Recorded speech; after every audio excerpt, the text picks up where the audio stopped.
The village square was filled with murmurs that morning, but none of them carried joy. May stood at the center in a plain red dress, her small hands clenched tightly at her sides. She was only 19, a girl who had grown up barefoot in rice fields, her laughter echoing over the hills. Yet today, her laughter was gone.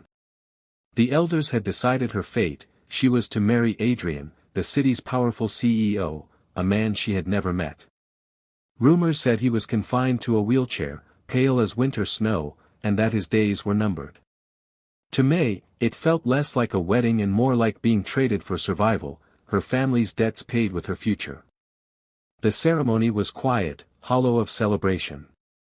No cheerful music, no playful teasing from friends, only silence broken by the rustling of silk and the shuffling of footsteps. Adrian sat in his wheelchair at the end of the aisle, his face gaunt, eyes shadowed with pain. He barely looked up, as though life itself had already abandoned him. May lowered her gaze, not from shyness, but from the heavy weight pressing on her chest. She told herself she must be strong, even if her heart was breaking. When the vows were spoken, her voice trembled. Yet, behind the fear, a flicker of resolve glimmered. She did not know this man, nor did she understand why destiny had tied her to someone the world had already given up on. But somewhere deep within her, she chose not to run. The mansion was nothing like May had imagined.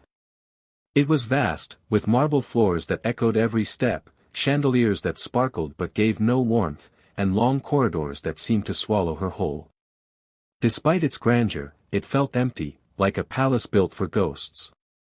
Adrian's room was at the far end, dimly lit, curtains drawn as though the sun itself was unwelcome.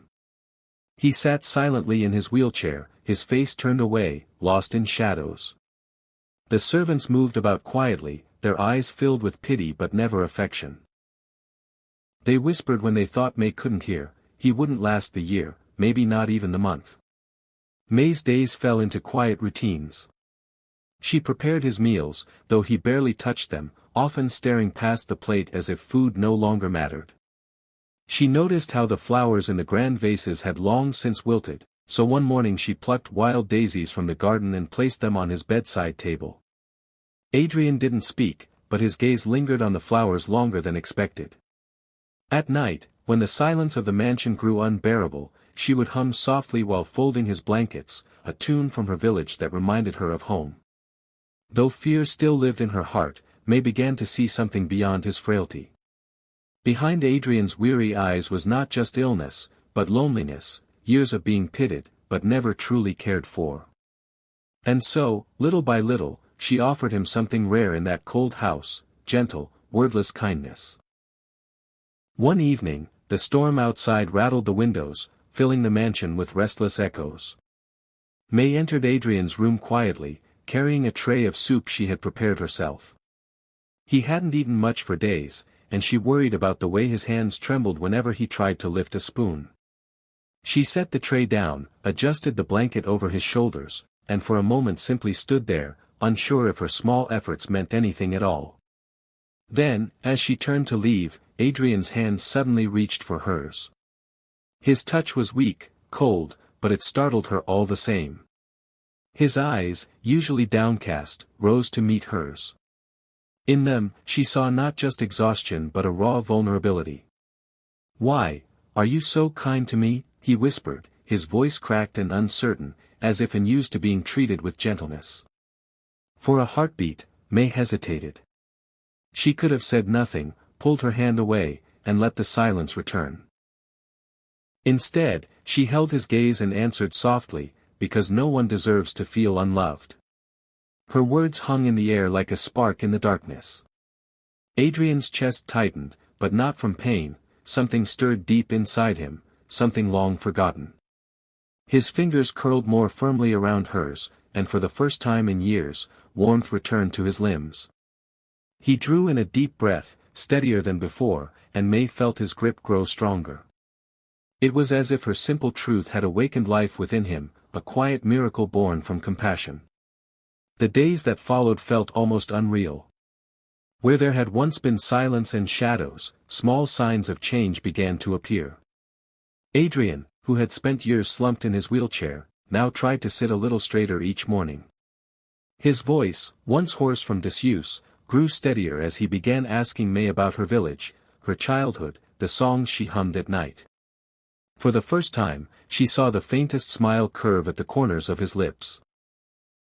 Doctors came, expecting decline, but were stunned to witness progress. His pulse grew stronger, his complexion warmer, and one afternoon, with May by his side, Adrian rose shakily to his feet. The servants gasped, their eyes wide, while May instinctively reached out to steady him. His steps were unsteady, but each one carried a quiet triumph.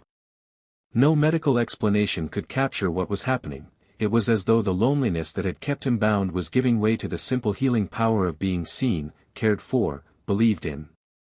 At night, when the house was quiet, Adrian found himself lying awake not in despair but in wonder. He had been a man the world had written off, forgotten, abandoned. Yet this young woman, forced into his life, had given him something no fortune or medicine ever had, hope.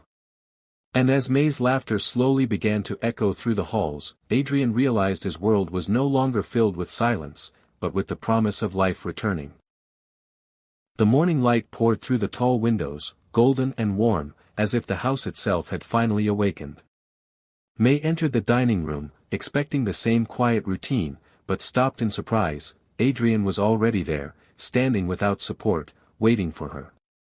His face, once pale and drawn, now carried color and a light she had never seen before. When their eyes met, he smiled, a true, unguarded smile that made her heart stumble. "May," he said, his voice steady, almost overflowing with emotion. He walked toward her slowly, each step deliberate, and then, to her shock, he lowered himself to one knee. Not as the frail, broken man she had first met, but as someone reborn. "You gave me back my life," he said, his voice trembling with gratitude. "Now, let me spend it giving you happiness." Tears welled in May's eyes as she looked down at him, this man who had once been only a burden in her destiny but had become the heart of it.